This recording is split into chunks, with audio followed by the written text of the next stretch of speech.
السلام علیکم ورحمۃ اللہ وبرکاتہ۔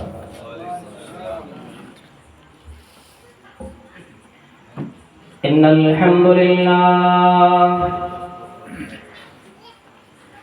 نحمده ونستعینه ونستغفره ونؤمن به ونتوکل علیہ ونعوذ باللہ من شرور انفسنا ومن سیئات اعمالنا من يهده الله فلا مضل له ومن يضلله فلا هادي له وأشهد أن لا إله إلا الله وحده لا شريك له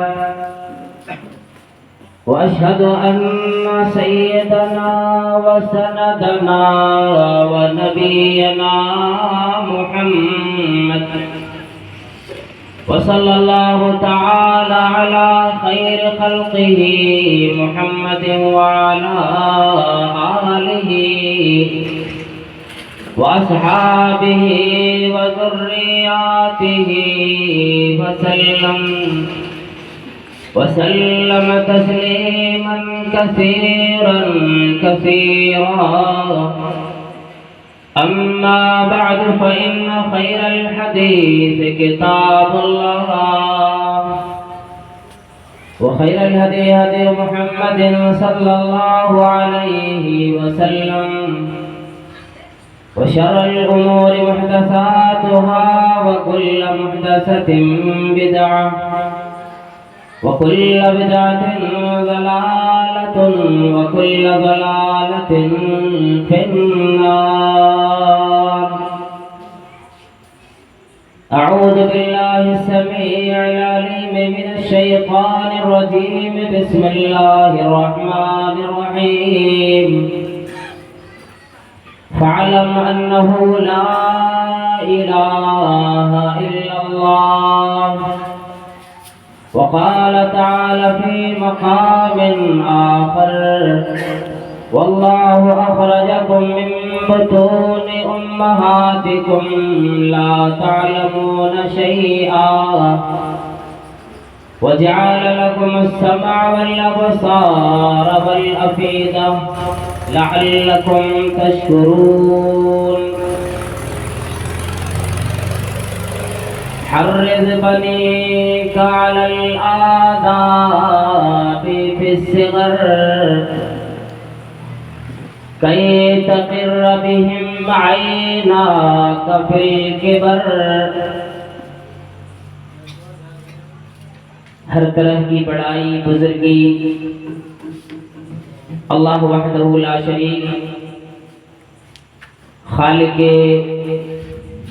کائنات مالک ارض و سماوات کے لیے لائق و زیبا ہے۔ بعد ان گنت و بے شمار درود و سلام نازل ہوں اللہ رب العالمین کی آخری نبی آخری پیغمبر جناب حضرت محمد رسول اللہ صلی اللہ علیہ وسلم پر قرآن کریم کی جو آیات کریمہ پڑھی گئی اور میں نے عربی ادب کا ایک شعر آپ حضرات کے سامنے پڑھا ہوں، بس چند باتیں مختصر طریقے سے انشاءاللہ بیان کروں گا اور مثال کے طور پر ایک واقعہ بھی آپ کے سامنے آئے گا۔ آج ہم اور آپ جس دور میں جی رہے ہیں یہ دور ایسا ہے کہ علم حاصل کرنے کے ہر ذرائع ہر وسائل موجود ہیں۔ ایک زمانہ وہ تھا جب کسی آدمی کو کوئی شے حاصل کرنی ہوتی، کوئی علم سیکھنا ہوتا، دور دراز کا سفر کر کے کسی استاذ کے سامنے جا کر زانوِ تلمس خم کرتے تھے۔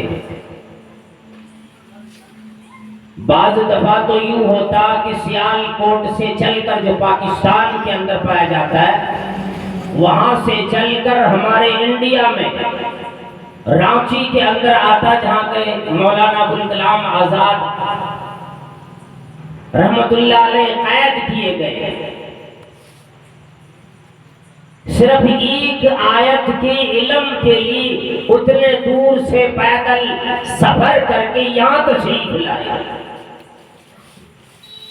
کہیں کسی کا غلام بنا، کہیں مزدوری کی، نہ ریل گاڑی کا انتظام، نہ کوئی اور سواری، لیکن شوق ایسا ہوتا اور دل کے اندر وہ درد پیدا ہوتا کہ انسانوں کی اخلاقیت کو جلا بخشنے کے لیے اور اسی پروان چڑھانے اور آگے بڑھانے کے لیے جس شے کی ضرورت پڑتی ہے وہ علم ہے۔ اس لیے عربی کی شاعری، یہ فارسی کی شاعری میں کہتا ہے، پئی علم چو شمع باید خدا، کہ بے علم نہ تما خدا را شناخت۔ علم کے پیچھے اپنے آپ کو اس قدر لگاؤ جیسے چراغ دوسرے کو روشنی دینے کے لیے اپنے آپ کو پگھلا دیتی ہے، جیسے کینڈل، جیسے کہ موم بتی جل کے روشنی کسی اور کو ملتی، جلنا اس کینڈل اس موم بتی کو ہوتا ہے۔ آگے یوں کہتا ہے کہ بے علم نہ توا خدا را شناخت، کہ اگر علم نہیں ہے پروردگار عالم کی کیا قدرت ہے، اللہ رب العالمین کی کیا نشانی، کیا قدرت ہے دنیا کے اندر، اس کی کرشمہ سازی کبھی نہیں جان سکتے، پھر تو پتہ ہی نہیں لگے گا میرا پروردگار عالم کون، کیوں پیدا کیا۔ اور عربی کی شاعر نے کہہ دیا، حرص بنی علی الآداب بالصغر، اپنے بچوں کو، اپنی بچیوں کو، اپنی اولاد کو بچپن کی عالم میں اسے آداب پر، علم پر ابھارو، کئی تقر بہم عیناک فی الکبر، تاکہ جب وہ بڑے ہو جائے تیری آنکھوں کی ٹھنڈک بنے۔ ہم اور آپ جب کسی کو کامیابی کے دہانے پر پہنچتے ہوئے دیکھتے ہیں تو دل میں ایک آرزو آتا ہے، تمنا آتی ہے، کاش میری اولاد بھی اسی طرح ہوتی، میری اولاد بھی یہی کامیابی پہ آتی،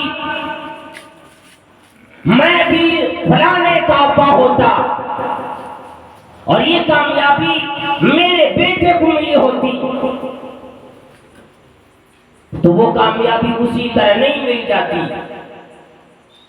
اللہ رب العالمین نے بھی یہی بات فرمائی، فَاعْلَمْ أَنَّهُ لَا إِلَٰهَ إِلَّا اللَّهُ۔ پہلے علم حاصل کرنے کے لیے اللہ رب العالمین نے لوگوں کو بھارا بتلایا، فَاعْلَمْ جان لو، علم حاصل کرو، یہ پروردگار عالم ایک ہے، اس کے علاوہ کوئی اور نہیں۔ اور ایک جگہ یوں فرمایا پروردگار عالم نے، واللہ اخرجکم من بطون امہاتکم لا تعلمون شیئا۔ اور انسانوں اور لوگوں، پروردگار عالم نے تمہیں تمہاری ماں کی پیٹ سے اس حالت میں پیدا کیا کہ تم پیدا ہونے کے بعد کوئی بھی چیز نہیں جانتے تھے، کسی بھی چیز کا علم تیرے اندر نہیں تھا۔ پھر پروردگار عالم نے تمہیں کان عطا فرما دیے، والابصار، آنکھیں دی، والافئدہ، دل بھی دیے، دماغ بھی عطا فرما دیے، اور یوں فرمانے لگے لعلکم تشکرون، اور لوگو چاہتا کہ پروردگار عالم کی شکر گزاری کرو۔ اب ہم اور آپ ایک چیز پر غور کر لیں، اور ذرا سکون سے بیٹھے، توجہ میری طرف ہو. یہ جو سر ہے ہمارا اور آپ کا، یہ سر وسائل علم ہے، اسی میں علم حاصل ہوتا. اور علم حاصل کرنے کے ذرائع جو تین ہے، کان ہے، پھر آنکھ ہے، پھر زبان ہے. زبان سے آدمی علم کو بولتا، آنکھوں سے دیکھ کر علم حاصل کرتا، کان سے سن کر حاصل کرتا. اور یہ تینوں چیزیں پروردگار عالم نے انسانوں کے سر میں دی. اور یہ ہاتھ جو منبع مال ہے، منبع عمل ہے، جس کے ذریعے سے انسان کام کیا کرتا ہے، سامانوں کو پکڑتا ہے، اٹھاتا اور پھینکتا ہے. اور فرمایا پیٹ جو تمہارا ہے یہ مالوں کا ذخیرہ ہے، جہاں پہ تیرا سارا مال برباد ہونے والا ہے. اللہ رب العالمین نے سر کو علم کی جگہ بتلا دیا اور سر کو جسم کی سب سے اونچے حصے میں رکھے. فرمایا اس کی اتنی اہمیت ہے، دنیا میں جب انسان کچھ جان نہیں رہا ہوتا ہے تو یہ آواز آتی ہے، اے لوگوں، دنیا کے اندر جاننے والا بھی نہ جاننے والا بھی دونوں برابر نہیں ہو سکتے. جسی پروردگار عالمین نے نعمت عطا کی، اسے جینے کا پتہ لگے گا، سونے جاگنے کا پتہ لگے گا، آپس میں رفتار و گفتار کی پتہ لگیں گے، کردار کا پتہ لگے گا، تمام چیزوں کا معلوم ہو جائے کرے گا. جس آدمی کو علم نہیں، یوں ہی جانوروں کی طرح اپنی زندگی گزارا کرتا ہے. ایک بات ہی بتلائی، جب تم پیدا ہوتے کوئی شے نہیں جانتے. یعنی انسانوں کی اختیار میں پروردگار عالم نے دے دیے، علم حاصل کرنا انسانوں کا کام ہے. اب کتنے لوگ اپنے غریبانوں پہ ہاتھ رکھ کے سوچو، جب ہمیں کوئی تعلیم نہ آتی، تربیت معلوم نہیں، کوئی ادب معلوم نہیں، بڑا پچھتاوا ہوتا ہے، سوچتا ہے کاش میں بھی جب بچہ تھا، میں بھی جب کسی کی اولاد تھی، پروردگار عالم توفیق دیتے میں بھی علم حاصل کرتا. اور اسی علم کو ہماری نیکیوں کے ذخیرہ ہونے کا ذریعہ بھی بتلایا، ہماری اولاد کی نسلیں بہتر طریقے سے دنیا میں چلنے کا ذریعہ بھی بتلایا. امام شافعی رحمۃ اللہ علیہ لوگوں سے کہنے لگے، اور لوگوں، اخی لن تنال العلم الا بستہ، اور لوگوں اگر تمہیں علم حاصل کرنا ہو 6 چیزوں کے بغیر تمہیں علم نہیں آ سکتا، تعلیم نہیں ملے گی. اور یہ کوئی حدیث نہیں بتلا رہا ہوں، ابھی حدیث کی طرف تو میں آیا ہی نہیں. 6 چیزیں انسانوں کے پاس موجود ہوں تو پھر انسان علم حاصل کر سکتا ہے.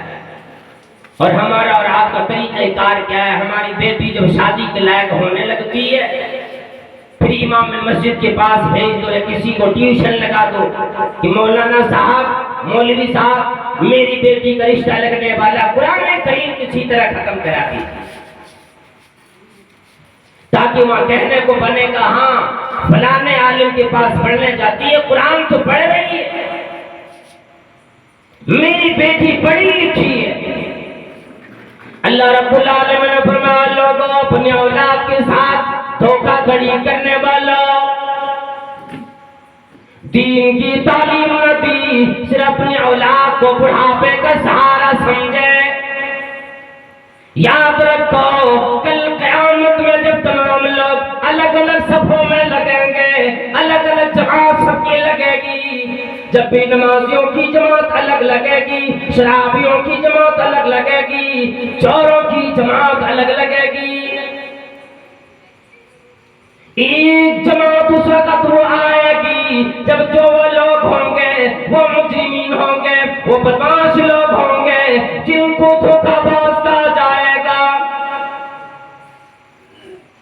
جنہوں نے اپنی اولاد سے دھوکہ کیے، فریب کاری کی، اپنی اولاد کو انہوں نے پڑھایا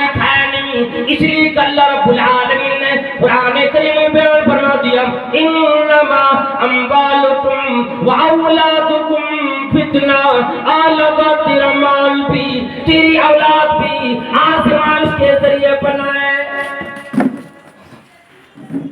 یہ آزمائش کے ذرائع مال بھی اولاد بھی. امام شافعی رحمۃ اللہ علیہ فرماتے ہیں اقیلا تنال العلم الا بشدہ. اے میرے بھائیو، علم حاصل نہیں کر سکتے ہرگز نہیں مگر 6 چیزیں تمہارے پاس موجود ہیں. ذکاء، یا ایک عبارت میں ہوتا ہے ذکاء وحرص واجتہاد وبلغہ. ذکاء وحرص واجتہاد وبلغہ وارشاد استاذ وطول زمانی. میں تمہارے پاس علم اس وقت آئے گا جب تیرے اندر عقل موجود ہو. اب آدمی اپنے اولاد میں ڈیوائڈ یوں تقسیم کرتا ہے، یہ میری اولاد تیز و تگار ہے، انجینئر بناؤں، ڈاکٹر بناؤں، پروفیسر بناؤں، لیکچرر بناؤں، دنیا کی کسی اور کاروبار میں لگاؤں. کسی اولاد کی عقل کم ہوا کرتی ہے، کم سمجھ میں آتی ہے، اس اولاد کا آدمی کہتا ہے اسے حافظ بناؤ، قاری بناؤ، عالم بناؤ، کسی طرح زندگی اپنا گزارا کرے گی. یہ سب سے بڑا فریب ہے اپنی اولاد کے ساتھ، اپنے گھر والوں کے ساتھ، اپنے بیٹوں اور بیٹیوں کے ساتھ. ذکاء، پہلے تو یہ ہے کہ عقل مندی ہو، وحرص، اور پڑھنے کا کی لالچ بھی ہو، پڑھنے کا شوق بھی ہو. اس لیے بعض ماہر نفسیات نے یوں کہنے لگے کہ اپنی اولاد کو پہلے دیکھو رجحان کس کی طرف زیادہ ہے، وہ جس چیز کی طرف زیادہ جانا چاہتی ہے اپنے اولاد کو اسی طرف لے کر جاؤ. یہ ضروری نہیں ہے کہ ہر اولاد کو عالم بنا ڈالا، یہ ضروری بھی نہیں کہ ہر اولاد کو ڈاکٹر بناؤ، انجینئر بناؤ. ماہر نفسیات کہنے لگے پہلے اپنے بچوں کو دیکھو، اتنی تو نظر ڈالو میری اولاد کیا چیز کی شوق رکھتی. وحرص واجتہاد، اس چیز کے لیے آپ کی بھی اولاد کی بھی راتوں دن انتھک کوشش ہے اور محنت بھی ہو. تیسرے نمبر پہ فرمایا واجتہاد، اس اولاد کی جد و جہد ہو، محنت ہو، قد و کاوش ہو، تب وہ دو ہو، راتوں دن فکر ہو اس کی. ہمیں اور آپ کو فکر ہوتی وہ بولگا، اور پھر اس چیز کے لیے آدمی کے پاس روپے بھی ہوں، پیسے بھی ہوں. اب بڑے افسوس یہ لگتا ہے کانوینٹوں میں پڑھائے گا، کرسچنوں میں اس کے اسکولوں میں پڑھائے گا، ماڈرن اسکولوں میں پڑھائے گا، 3000 روپے ماہانہ دینے کو تیار ہو جاتی. اور وہ بھی ماں 3 بجے رات کو اٹھے گی، اپنے اولاد کو جلدی اٹھائے گی اور میرے بیٹے تیار ہو، 5 بجے تیری گاڑی آنے والی ہے، تیار کر کے بھیجنے کے لیے وہ ماں 3 بجے رات اٹھ جایا کرتی ہے. فکر یہ نہ لگی میری اولاد پڑھے گی، فکر یہ لگی 3000 روپے مہینے لگ جائیں گے اور میرے بیٹے ایک دن بھی ناگا نہ ہو، ایک دن بھی غیر حاضر نہ ہو. مہمانی میں جانے کی ضرورت پیش آئے گی، فون کرے گا ابھی میرے اولاد میری بیٹے کے پاس ابھی وقت نہیں، جب چھٹی کے ایام آئیں گے تب جایا کریں گے. اس کے لیے ٹفن تیار کرے گی، نہلائے گی، دھلائے گی اور کپڑے پہنا کر اچھے جو ڈریس ہے یونیفارم ہے اسکول کا پہنا کر لے کر ماں کھڑی ہو جاتی ہے راستے پر اور 5 بجے بالکل اس سے 15 یا آدھا گھنٹہ پہلے یا 15 منٹ پہلے جا کر کھڑی رہتی ہے کہ گاڑی آئے گی اور اسے لے کر جانا ہے. اور وہی معاملہ بھی اس مدرسے کا چلا آئے. اللہ کو بڑا افسوس لگتا ہے، سب سے بڑا یتیم اگر کوئی ہے آپ کی نظر میں، ہماری نظر میں یہ دینی تعلیم ہے. پھر ہم یہ کہتے ہیں پروردگار عالم بربادی کیوں آئی، عذاب کیوں آنے لگے؟ کسی شاعر نے یہ کہہ دیا کہ جب میں نے کہا الہی تم میرا حال دیکھ، جب میں نے کہا الہی تم میرا حال دیکھ، اور آواز آئی میرے بندے نام اعمال دیکھ۔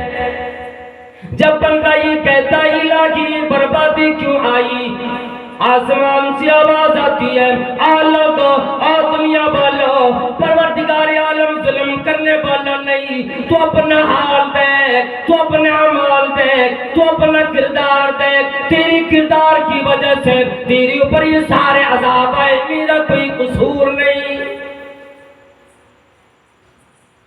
مدرسہ جانے کی باری آتی، بیٹا صبح اٹھے گا جب سورج سر پہ آ جاتا ہے، اگر 5:30 بجے گھنٹی لگے گی بیٹا 6 بجے اٹھتا ہے، ابا کی اٹھاتا بھی ہے، ماں ڈانٹتی ہے، دیر سے سویا سونے دو تھوڑی دیر، 2 گھنٹے گزریں گے تبھی اولاد پہنچے گی، اور اس کے بعد پھر نہ بچے کو منہ دھلایا، نہ کپڑے سب اس کے اجلے کپڑے پہنائے، نہیں بچے کو بستہ دیا، نہ تیاری کوئی کرائی۔ آج ہماری نظر میں، آپ کی نظر میں لگا یہ کڑوی سچ ہے، ذرا سن کر بھی جاؤ۔ قرآن کی بے حرمتی پہلے مسلمانوں نے کی، مسجدوں میں تالے بند پہلے مسلمانوں نے کیے، اپنی بربادی میں شامل ہے قصور اپنا بھی، اور چاہت تقویٰ کا غریبان خدا خیر کرے۔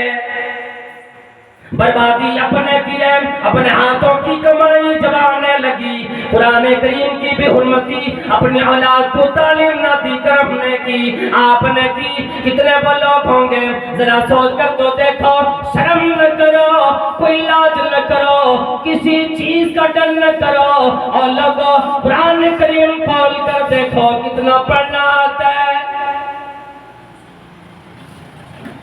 کتنے لوگ ہوں گے جب نماز میں کھڑا ہوتا ہے قرآن کریم نہیں آتا، اسے رکوع کی دعا نہیں آتی، سجدے کی دعا نہیں آتی، اور مولوی صاحب سے کہتا مولوی صاحب صرف مجھے قل هو اللہ احد آتا، نماز ہو جائے گی؟ ہے نماز ہو جانے کا مسئلہ، اب مولوی صاحب سے آگے پوچھنے لگے، پھر سارا قرآن کیوں اترا بھائی؟ نہیں کچھ تو اما پارے سے اما سی پارے سے چند صورتیں تو یاد کر لیے ہوتے۔ اب اسی پہ ذرا افسوس کرو، اللہ کا جیسی ہماری حالت بھی، ہماری اولاد کی حالت ویسی نہ ہو۔ وہ بولا کہا اس کے لیے پیسے بھی ہوں۔ بعض لوگ یہ بھی کہتے ہیں مدرسے میں اگر کسی نے جمعرات کے دن 10-5 روپے لے بھی لیے جمعراتی کے نام سے بیچارے، تو اس پر بھی واویلا ہے، مدرسہ ہے پھر بھی پیسے مانگتا ہے۔ یہ تو چندہ اس کا آتا ہوگا، بڑے بڑے لوگوں سے تعلقات ہوں گے، پھر آپ تعلقات کیوں نہیں کرتے؟ آپ نے حصے کیوں نہیں لیے؟ وہ بولا گا امام شافعی رحمت اللہ علیہ نے کی، اولاد کو تعلیم دینے کے لیے سب سے زیادہ اگر کوئی آدمی غیرت مند ہوگا، خوددار ہوگا، یہ کبھی نہیں چاہے گا کہ میری اولاد مدرسے میں جا کر زکوٰۃ کے مال سے پڑھے۔ جامعہ سلفیہ جو بنارس یوپی کے اندر موجود ہے، اللہ کی قسم کتنے وہ لوگ ہیں جو یہ کہتے ہیں کہ مولانا میرا یہ بیٹا آج سے میں نے داخلہ کرا دیا، داخلہ کی فیس کیا ہوتی یہ بھی لے لیں گے، مہینے کے اعتبار سے جوڑ کر سارا پیسہ میں دینے کو تیار ہوں، اس لیے کہ میں جب اس لائق ہوں کہ اپنے اولاد پہ خرچ کروں، کون بچائے گا؟ میری اولاد مدرسے میں جا کر زکوٰۃ کے مال کھایا کرے۔ کبھی کسی نے غور بھی کیا اور لوگوں یہ چندے جیسے جو زکوٰۃ جو صدقات جو خیرات کے مال آتے باتیں ہماری آپ کی تمام لوگوں کی اولاد کے لیے نہیں ہوتی، بلکہ وہ بچے کے لیے ہوا کرتے جو بچے یتیم ہو، غریب ہو، مسکین ہو، اس کا کفیل کوئی نہیں، کما کر دینے والا کوئی نہیں، پڑھانے والا کوئی نہیں، دنیا کے اندر اس کا سہارا کوئی نہیں۔ اگر کوئی آدمی آج میں کہہ دیتا ہوں خوددار ہوگا، اللہ کی قسم اپنا بھتیجا بھی اگر یتیم بن جائے گا، اپنا بھتیجا بھی، اپنا بھائی بھی اگر انتقال کر جائے، اس کی اولاد بھی رہے، ایک چچا یہ کبھی نہیں چاہے گا میرا بھتیجا زکوٰۃ کی مال سے جا کر پڑھے، پھر میں اسی تعلیم کو حاصل کرے۔ اس لیے کہ حدیث مبارکہ بھی سن لو، اللہ کے نبی صلی اللہ علیہ وسلم فرمانے لگے اذا مات الانسان انقطع عنہ عملہ، جب انسان مر جاتا ہے ساری اس کی نیکیوں کی ذرائع ختم ہو جایا کرتے، الا من ثلاث، مگر تین ذریعے رہ جاتے، صدقۃ جاریہ، اگر آپ وہ بندہ اللہ کی راہ میں صدقہ کر دیا کرتا ہے اس کی نیکی ملے گی جب تک وہ چیز استعمال کیا جائے گا۔ اگر کنویں بنوا دیے جب تک لوگ پانی پیئیں گے، اگر چیز خرچ کرنے والا آدمی زندہ ہو یا قبر میں چلا گیا ہو پھر بھی اس آدمی کو نیکی ملے گی۔ اور علم ينتفع به، یا کسی کو پڑھا دیا ہے، کسی کو تعلیم دلا دی، پھر وہ بندہ جب تک دنیا میں تعلیم دیتا رہے گا۔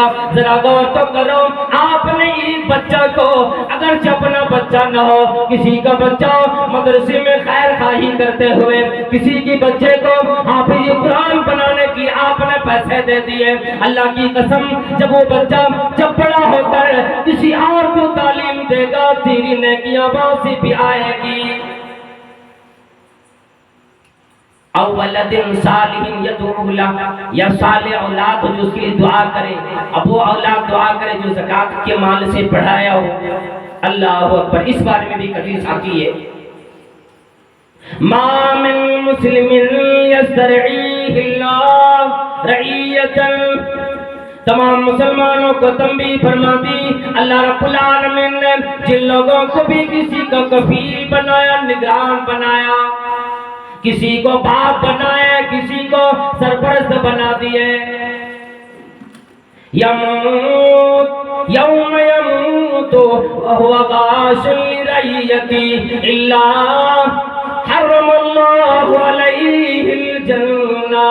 اللہ والا سنو، اللہ کے نبی صلی اللہ علیہ وسلم نے فرمایا جو بھی آدمی اپنی اولاد کے ساتھ دھوکہ کرتی ہے کہ زکوٰۃ کے مال سے اولاد پڑھے گی، یا وہ رقم مدرسے میں دے کر اس کی استطاعت کے باوجود نہیں دیا کرتے، اولاد کو زکوٰۃ سے پڑھاتی ہے، کل قیامت میں آواز آئے گی اپنی اولاد کے ساتھ دھوکہ کرنے والوں، اپنی اولاد کو تعلیم نہ دلانے والوں، تم نے دھوکہ کیا، آج تیری اوپر پہلے جنت کو حرام کر دیے۔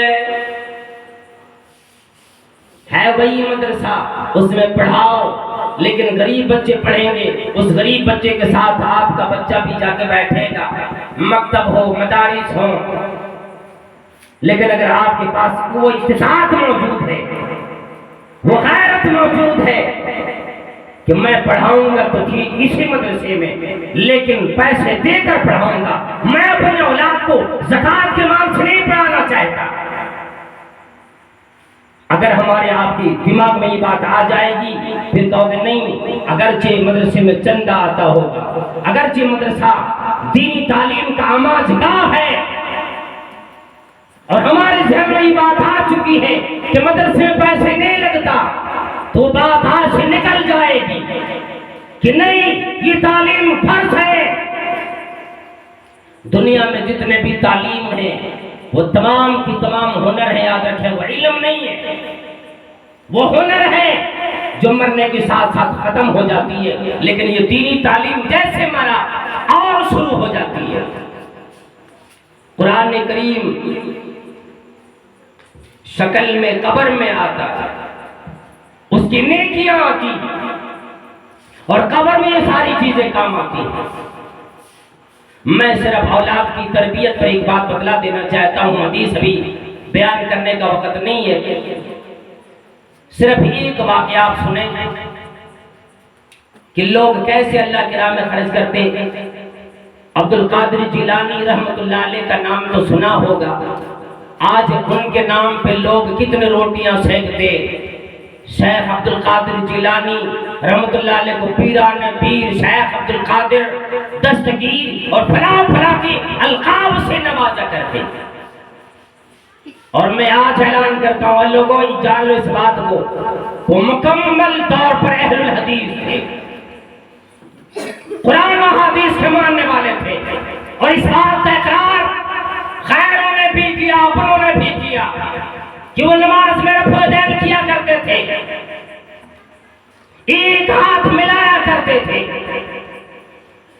وہ بچپن کے عالم میں جب اپنے ماں کے سامنے پل رہا ہوتا ہے، ماں کو فکر لگتی ہے، اور تربیت میں سب سے آگے، تعلیم میں سب سے آگے ماں ہوا کرتی ہے۔ اس لیے ماں بہر تک میری آواز اگر جاتی ہو غور کرے اس بات پر۔ جب ایک قافلہ بغداد کی طرف جانے لگتا ہے، شیخ عبد القادر جیلانی رحمۃ اللہ علیہ کی ماں نے بھی جب یہ ابھی 12 سال کے تھے، عمر ان کی بھی 12 سال تھی، ایک قافلے کے ساتھ بغداد کی طرف روانہ کیا۔ کس ارادے سے؟ کوئی کاروبار کی ارادہ نہیں، تجارت کا ارادہ نہیں، ارادہ یہ تھا کہ بغداد میں بڑے بڑے معلمین تھے، بڑے بڑے اساتذہ کرام تھے، بڑے بڑے علماء کرام تھے، ان کے پاس تعلیم حاصل کرنے کے لیے بھیجنے لگے۔ اب ماں نے کیا کیا؟ ان کے دامن میں 40 اشرفیاں، آج کی حساب لگاؤ گے تو لگ بھگ 1,00,000-2,00,000 روپے بنیں گے، کم نہیں۔ 40 اشرفیاں ان کے دامن میں ماں نے سیل دیے، اور کہنے لگی یو میرے بیٹے، اللہ کی راہ میں نکلو، جب تیری راہ میں کوئی دشواری آئی یوں سمجھ لو کہ اللہ رب العالمین مجھے جنت سے قریب کرنے والا ہی پریشانی دنیا کے اندر کوئی معنی نہیں رکھتی۔ قافلے کے ساتھ جانے لگے، پیدل کا سفر ہے، 1-2 راتیں گزر گئی، جب دور چلے گئے راستے میں ڈاکہ پڑا، آ کر گنڈوں نے اس قافلے کو گھیر لیے، اور تمام لوگ کے جتنے سامان تھے تمام سامانوں کو لوٹ لیا۔ عبد القادر جیلانی رحمۃ اللہ علیہ چھوٹے تھے، ان کو بولا کہ بچہ کچھ ہے تیرے پاس؟ تلاشی لی، نہیں نکلا۔ ان سے پوچھا تیرے پاس بھی کچھ ہے؟ وہ کہنے لگا ہاں ہاں ہے۔ کیا تعلیم دی ماں نے؟ جھوٹ نہیں بولے اس کو، کہنے لگا ہاں ہے۔ کہا کیا مذاق کرتے ہو؟ کہا نہیں نہیں، میرے پاس 40 اشرفیہ ہے، میری ماں نے مجھے دیا۔ وہ کہنے لگے کہاں پہ ہے؟ تلاشی لی، نہیں ملا۔ کہا کہاں پہ ہے؟ انہوں نے دکھا دیا، دیکھو یہاں پہ میری ماں نے سل دیا ہے، دامن میں نکالے۔ اور گنڈوں کا سب سے بڑا جو سردار تھا آسمان کی طرف نگاہ اٹھائی، کہنے لگے او بیٹے تم ابھی چھوٹے ہو، میں نے تیرے اوپر بڑی توجہ نہ دی، بڑے بڑے لوگ تجارت کی سامان لے کر چلے، مجھے پتا لگا سارا سامان لے لیے، لیکن اگر تو نے نہ بتائے ہوتے، جھوٹ بول دیتے میرے پاس کوئی چیز نہیں ہے تو تیرے پاس تلاشی بھی نہیں لیتے، ویسے بھی تیرے پاس کوئی سامان نہ ملا تھا، تو تو نے بتا کیوں دیے، جھوٹ کیوں نہ بولے؟ وہ کہنے لگے آ لوگوں، آن ہمارے سامانوں کو چھیننے والوں، میری ماں نے تربیت دی، میری ماں نے تعلیم دی، اور میرے بیٹے اگرچہ تیری جان چلی جائے مگر جھوٹ کا سہارا کبھی نہ لینا۔ میری ماں نے بتلایا او میرے بیٹے تو تعلیم حاصل کرنے کے لیے جا رہا ہے، کبھی بھی جھوٹ نہ بولنا، جھوٹ کا سہارا نہ لینا، اس لیے اور لوگوں آؤ بڑے بڑے لوگوں، اس لیے میں نے جھوٹ نہ بولا۔ اب ڈاکوؤں کا جو سردار تھا وہ کہنے لگا تو اپنی ماں کی اتنی بات مانتا ہے، اور مجھے جو اللہ نے ان تمام چیزوں سے ڈاکہ زنی سے منع کیا، ہر بری کام سے منع کیا، آسمان کی طرف نظریں اٹھائی، دہاڑے مار کے رونے لگے اور کہنے لگے او میرے قافلے والوں، اور میرے ساتھیوں سنو، آج اس بچی کی اس کردار نے میری نظر کھول دی، آج سے میں گنڈا گردی سی توبہ کرتا ہوں، آج کی بات ہے میں پھر کبھی اللہ کی راہ میں جانے والوں کو یا کسی کو بھی کسی کی سامانوں کو لوٹنے کے لیے میں ڈاکہ نہیں ڈالوں گا، آج سے میں بھی توبہ کرتا ہوں، میں بھی ایک اچھا انسان بننا چاہتا ہوں۔ اب اس کو دیکھیں تمام قافلے کے لوگوں نے توبہ کر لی، سارے لوگوں نے توبہ کر لی، کیوں؟ صرف ایک بچے کی تربیت نے، اور تربیت بھی کس نے دی؟ ماں نے دی، کھانے کا سامان گھر میں موجود نہیں، پھر بھی پڑھنے کی وہ اہمیت کہ اپنے بیٹے کو اس زمانے میں 40 اشرفیاں دامن میں سل کر کے پڑھنے کے لیے بھیج رہی ہے، اور آج صرف یہ کہہ دو کہ اپنے بیٹے کو ذرا صاف ستھرا کپڑا پہنا کے بھیجو، تو ماں بولتی اتنا صابن کام ملے گا، روزانہ گندا کر دیتا ہوں، کپڑا دھل پائیں گے روزانہ؟ مولوی صاحب میرے بیٹے کو اگر بیٹھنے کی اجازت ہو اسی حالت میں تو ٹھیک ہے، نہیں تو چل بیٹا کر۔ یہ ہے آج ہماری حالت، یہ کیفیت ہے، اگر یہ حالت رہی تو سنے پھر آگے۔ اور سلطان ڈاکو کا بھی نام سنا ہوگا، سلطان ڈاکو جسے دنیا میں پھانسی لگی، تاریخوں نے رقم کیا، ڈاکو سلطان جو تھا جب پھانسی لوگوں کو دی جاتی سب سے آخری وقت میں لگ بھگ ایک دن پہلے ہی پوچھا جاتا تیری کوئی خواہش ہو تو بتلاؤ، کوئی ارادہ ہو بتلاؤ۔ ڈاکو سلطان کہنے لگے آؤ جلادو اور مجھے پھانسی دینے والوں، مجھے تو یہ پتہ لگا کل مجھے پھانسی ملے گی، میں سن چکا ہوں کہ آدمی کی آخری خواہش ایک دن پہلے یا کچھ گھنٹے پہلے پوچھی جاتی ہے، میں بھی اسی دانے پہ آ کھڑا ہوں، پتہ لگا کہ کل مجھے شاید پھانسی دی جائے گی۔ لوگوں نے کہا ہاں پھانسی تجھے دی جائے گی، اس لیے تو نے ڈاکہ زنی بھی کی، لوگوں کے مال بھی لوٹے، کئی لوگوں کو تو نے قتل عام بھی کی۔